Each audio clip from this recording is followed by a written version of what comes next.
పండుగకు అమ్మమ్మ ఇంటికి పోతా. సరేలేరా, అమ్మమ్మకు ఫోన్ చేసి చెప్తా.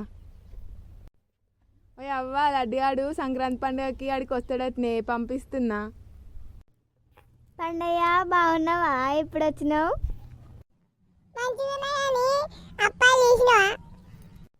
అయ్యో లడ్డు ఇంకా చేయలే. లడ్డు మీ తాత ఇంకా పిండి పట్టించుకురాలే.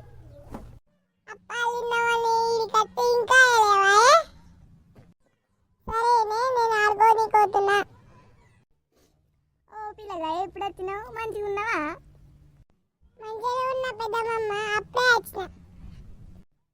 అప్పాలు తిన్నావా ఈ పిల్లగా? ఇంకేడ పెద్దమ్మ, మా తాత ఇంకా పిండే పట్టించుకురాలే. అయ్యో పిల్లగా ఇంకా పట్టించుకురాలేడా మీ తాత? ఏమో అల్లుడు, ఎప్పుడు వచ్చినావు? అప్పుడే వచ్చిన అత్త. మీరు అప్పాలు చేసిరా మరి? మా తాత పిండి పట్టించుకురాలే, మా అమ్మమ్మ అప్పాలు చేయలే. అయ్యో అవునా పిల్లగా, ఇంకా తీసుకురాలే మీ తాత పిండి? అవు అత్తమ్మ, ఇంకా అప్పాలు చేయలే అట కదా, మా అమ్మ పిండి పట్టించుకురాలే అట కదా అత్తమ్మ.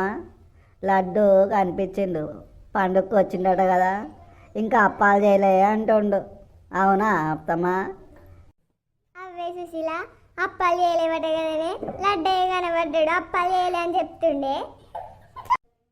ఓ పండయ్య, అప్పాలు చేయాలని ఊరంతా చెప్తున్నావా? అవునే నానమ్మ, తాత పిండి పట్టించుకురాలే అని బాగా ఊరంతా చెప్తుండు. ఇది మొత్తం తిట్టుండు.